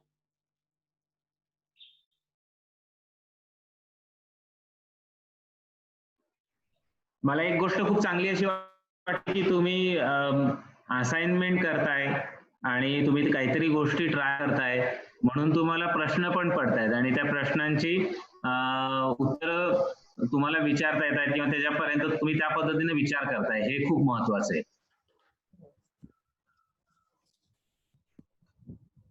हा बोला मॅडम.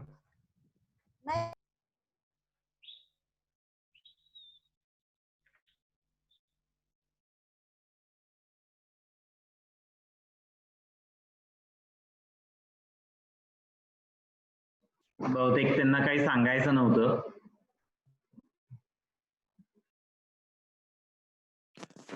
चालेल, मग मला वाटतं की आता वेळ पण झालेला आहे आणि आपण थांबायला हरकत नाही. बाकी काही प्रश्न असेल तुम्ही मग ग्रुपला वगैरे विचारू शकता किंवा मग सर मी मेंटर्सला मगाशी एक आहेत. प्रश्न विचारला होता तो रणजित सरांसाठी आपण थांबलो होतो. हा प्लीज प्लीज विचारा. ओके. ते जर आपल्याकडे हँड रेफ्रॅक्टोमीटर नसेल आणि आपल्याला काही पदार्थ बनवायचे, मी फणसपोळी बनवायचा विचार करत होते, तर त्याच्यासाठी मला ते शुगरचा चौकोन काढायला मी कसं करू? माझ्याकडे आता हँड रेफ्रॅक्टोमीटर नाहीये आणि ते मला मिळणार पण नाही, तर असं काही ठोकताळ आहे का? अंदाज घेता येतो का आपल्याला? म्हणजे मला नीट समजलं नाही, कुठलं मटेरियल नसेल तर? हँड रेफ्रॅक्टोमीटर. हँड रिफ्लॅक्टोमीटर. खरं तर हँड रिफ्लॅक्टोमीटर नसेल तर आपल्याला ठोकताळा घेता येतो. आता तुम्ही जसं म्हटलात की फणस पोळीचं, तर फणस किंवा आंबा पोळीमध्ये एक तर असतं की ती टेस्ट आपल्याला म्हणजे खरं तर सांगायचं तर हे जे काही आपण इन्स्ट्रुमेंट बनवतो ना ऑन फ्लोअर टेस्टचे, हे ह्युमन रिफ्लेक्शन असतं.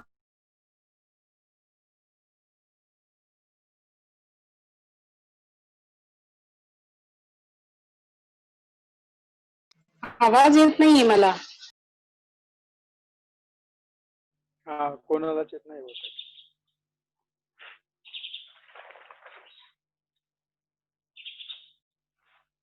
रणजित सर, आमचा आवाज तुमच्यापर्यंत पोहोचतोय का? तुमचा आवाज येत नाही इकडे. लाईट गेलेली त्याच्यामुळे त्यांचं इंटरनेट बंद पडलं असं वाटतं. ओके. गणेश सर, मग तुम्ही मॅडमचं सरांशी नंतर फार तर बोलणं करून द्या पर्सनली पण. चालेल सर, काही हरकत नाही. चालेल. सचिन सर, एक फक्त विचारायचं लास्ट, हा जो प्रपोजल आहे आपल्याला, हे तुम्ही जे लिंक पाठवाल त्यामध्येच हे करायचं आहे का आपल्याला रिटर्न मध्ये लिहायचं आहे वहीवर वगैरे? तुम्ही वहीवरती किंवा कम्प्युटर किंवा लॅपटॉप जर तुमच्याकडे असेल तर तुम्ही त्याच्यामध्ये पण टाईप करू शकता. आम्ही तुम्हाला पीपीटी फॉर्मॅटमध्ये आणि पीडीएफ फॉर्मॅटमध्ये त्याचे मुद्दे आणि हे सगळं देणार आहे. तुम्ही तुमच्या पद्धतीने टेबल आखून मग ते करू शकता. मग ते वही असेल किंवा मग कम्प्युटर असेल. हा जो कॅश फ्लो आहे, तर कॅश फ्लोची एक्सेल फाईल तुम्हाला आम्ही देणार आहे. ती तुम्ही हवी तुमच्या गरजेप्रमाणे तुम्ही ती एडिट करा. म्हणजे घसारा टाकायचा किंवा बाकीच्या काही गोष्टी टाकायच्या तुमच्या बिझनेस प्रमाणे तुम्ही त्या टाकू शकता. फॉर्म्युला सेट आहेत, ते ऑटोमॅटिक कॅल्क्युलेट होईल. ओके सर, ठीक. थँक्यू. चालेल, मग आपण थांबूया आता. काही शंका असेल तर मेंटर्स आहेत, आपण मग त्यांच्याशी बोलू शकतो. आज आपला टेक्निकल सेशन 2 वाजता सुरू होईल, 2 ते 3 आहे. आणि आज ड्रॉइंग वरती आपल्याला चर्चा करायची आहे. तर आपण आता 2 वाजता परत भेटूया. सहभागी झाल्याबद्दल मी तुमचे पुन्हा एकदा आभार व्यक्त करतो. धन्यवाद.